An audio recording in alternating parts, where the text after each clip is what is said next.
Grybų karas. Grybai lyja visą dieną nuo pat ryto. Grybai krito. Kai lietus nustojo lyjęs, pražydėjo pinavijos, o miške išdygo grybų 130 sodybų. Šitų grybų pulkaunykas buvo storas baravykas. Jis ūsus po beržu raitė ir grybus nuo kelmo skaitė.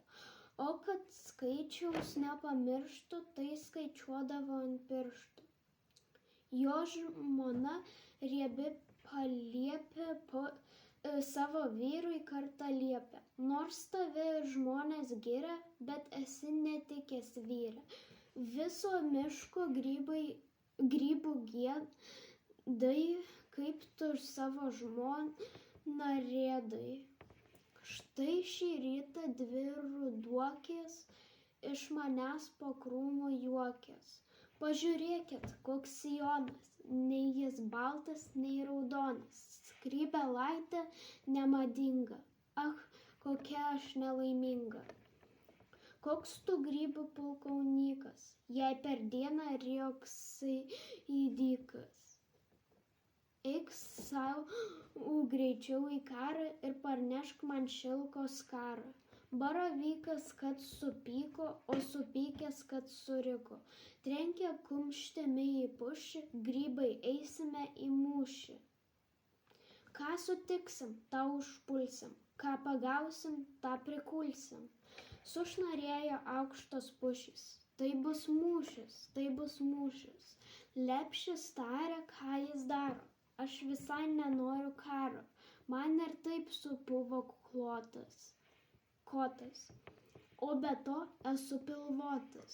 Kaip aš diržą apsijuosiu, kaip aš eisiu, kaip dainuosiu.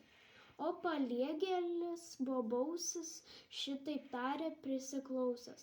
Aš girdėjau, kaip paliepė vyrui eiti į karą liepė.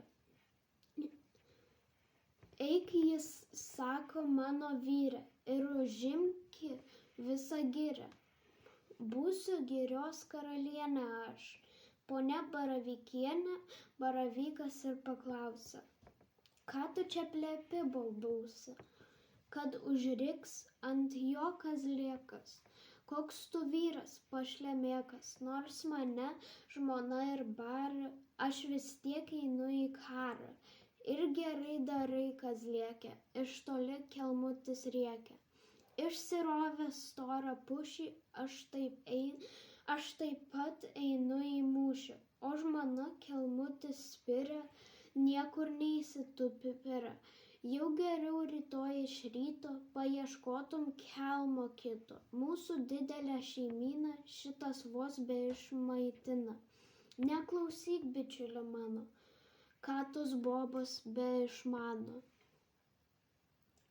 Jį kazlėkas nuramino ir žvejot pasivadino. O gražuolė Ūmėdėlė vestuvės tą dieną kėlė. Ir nelemtą karo žinią ji išgirdo per kaimynę. Kad suspigo Ūmėdė. Aš apalpsiu, kur kėdė, raudonikiai pasiriedė, jai pasiūlė minkštą kėdę ir nukrėtę nuo pušų davė jai rasos lašų.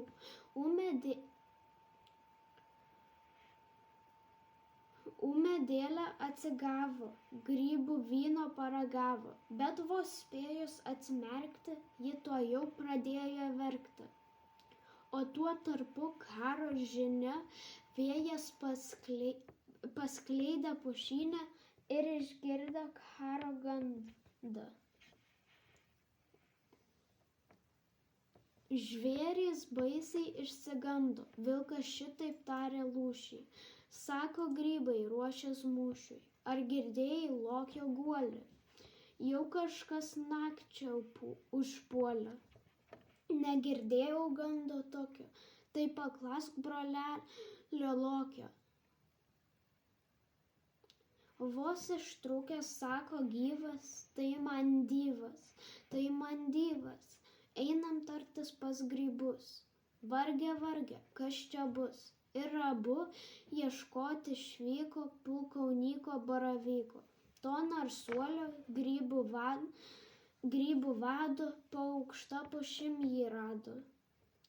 Pralemeno vilkas gailiai, nusišėrė mūsų kailiai ir pilvai visai sunykę. Ponas grybe pulkauninke, atgabensim šilko skarą. Atidėkit, prašom, karą. Ponas grybe pulkauninke, atgabensim šilko skarą. Atidėkit, prašom, karą. Ne, atsakė baravykas, miško grybų pulkauninkas. Jau pulkus antai rikiuoju, pasiduokite geruoju. O paliepė vyro giria, taip teisingai, mano vyre, mes kariaujam už teisybę. Marš į mūšį, mano grybe, eik priimk karių paradą. Grybai šaukė savo vadą ir išėjo baravykas miško grybų pulkauninkas. Ant šaknies pasilypėjo ir karius skaičiuot pradėjo. O kad skaičiaus nepamirštų, tai skaičiavo juos ant pirštų. 1 šleivas, 2 kreivi, 4 pusiau gyvi, 5 mažas ir kuprotas, o 6 įlūžęs kotas, 7 visai seni, kokia armija šauni. Besakstydamas sermėga, iš namų kelmutis bėga, bet jo žmona prikibo, neišleisiu, sako, grybo. Ūmėdėlė kaip jaunikliai atlydėjo, raudonikiai, kai visi išsirikiavo paeiliui, išsiskaičiavo, ėmė gaust kovos trimitai. Tiririrė, titai, ritai. Vėjas vėliavas tik taršo, skrenda aidas grybų maršo. Ant kupsto grybų žvalgas, į visas pusės tik žvalgos.